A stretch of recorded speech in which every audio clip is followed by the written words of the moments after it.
Hello YouTube family, કેમ છો? મજામાં, મોજમાં જ રહેવાનું.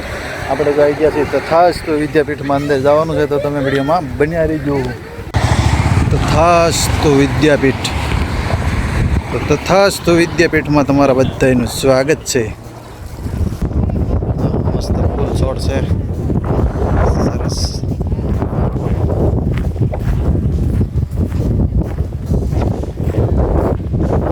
સરસ છે ને, ઘાસ, ફૂલ છોડ, સુપર.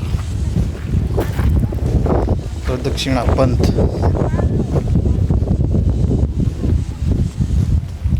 જે બને છે, સરસ વિદ્યાપીઠ બને છે. કાશી ભણવા ન જવું પડે, અહીંયા ભણાવવામાં આવે. શ્લોક, ગીતા, રામાયણનું ભણવાનું. સામે છે મસ્ત પ્રેમ મંદિર.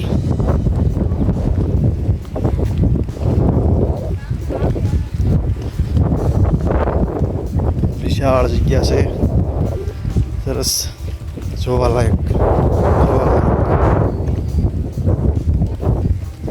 ચાલો આપણે જઈ રહ્યા છીએ પ્રેમ મંદિર બાજુ, પણ આપણે બાઇક થોડાક આપણા નબળા છે, કારણ કે પ્રેમ મંદિર છે ભાઈ.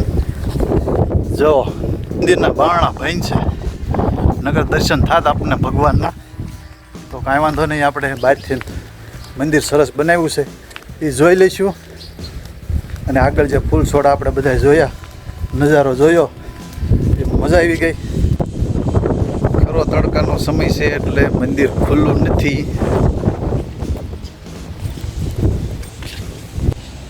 હાથીડા, હાથીડા સુપર છો, કેવા છે હાથીડા, સરસ. ધોળા હાથીડા, ધોળા મંદિરના ધોળા હાથીડા ભાગવાની તૈયારી કરી રહ્યા છે, પણ ભાગી નહીં કે. તો આ છે પ્રેમ મંદિર, સરસ.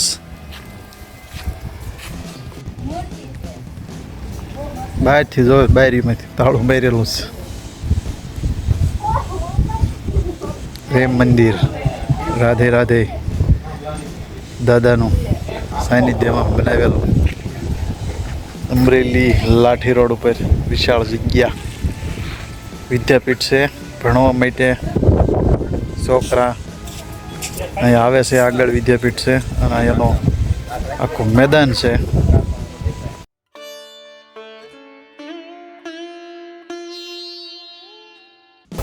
બન્યા છે એ બધું બાંધકામ ચાલુ છે, તો ટક ટક ટક કરે.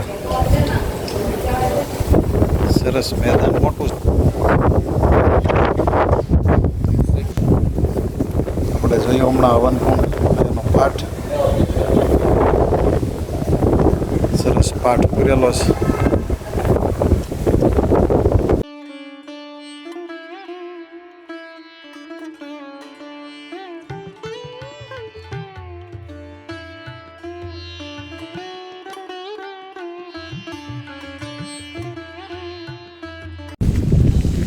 મસ્તીનું છે, સરસ છોડવા છે.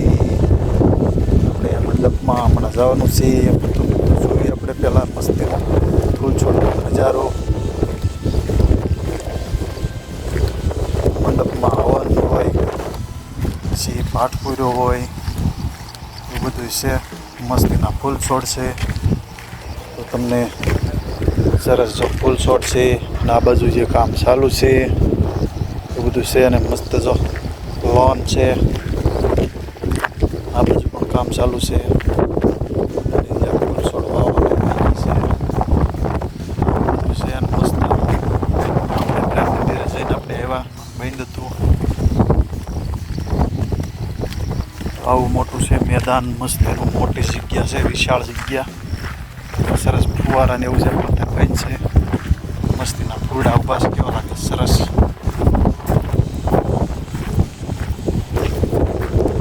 વિશાળ જગ્યા છે. તો આપણે બધું એવા પાઠના દર્શન કર્યા. અને વિદ્યાપીઠ પણ છે, છોકરા ઘણા અહીંયા શું કહેવાય વિદ્યા લેવા, એટલે એમાં આવતા ભણવાનું કાંઈક અલગ હોય. વિદ્યાપીઠ એટલે કદાચ ભારતમાં છે, ગીતામાં છે, એવું શીખવામાં આવતું હોય છે. એવી બધી જગ્યા છે. અને અત્યારે જે બનતી જગ્યા છે ને, પણ ભણવાવાળા ગણાય છે. બીજું છે જો કાર્યાલય લખ્યું છે, એટલે અહીંયા છોકરા જો ધોતી કુર્તી ને એવું પહેરીને ભણતાય છે. બ્રાહ્મણ ને એ જો કાર્યાલય છે જિજ્ઞેશ દાદાનું. એટલે આ છે રૂમું છે, તો બધું છે મસ્તનું. આ છોકરા અહીંયા ભણતા હોય છે, બધું વિદ્યા લેતા હોય છે. આ બધું તમે જોઈ શકો છો કેવું વિશાળ જગ્યા છે. મંદિર દેખાય છે, હવન મંડપ દેખાય છે. તો જો એની મજા આવી, આનંદ થયો. મસ્ત વાતાવરણ છે. અત્યારે વાગ્યા છે 3, પણ વાતાવરણ ઠંડુ છે એટલે બહુ તડકો લાગતો નથી, એટલે વાંધો નથી આવતો. બસ હવે આપણે નીકળવાની તૈયારી કરીશું. એવું બધું છે અને મજા આવી જોવાની. હોય તો બસ ક્યારેક ખુલ્લું હોય ત્યારે આપણે બસ ક્યારેક આવીશું. તો બસ આપણે લાઈક કરજો, શેર કરજો. ચેનલમાં નવા હોય તો સબસ્ક્રાઈબ કરવાનું ભૂલતા નહીં. નવા વિડીયોમાં ત્યાં સુધી બધાને જય માતાજી, બાય બાય.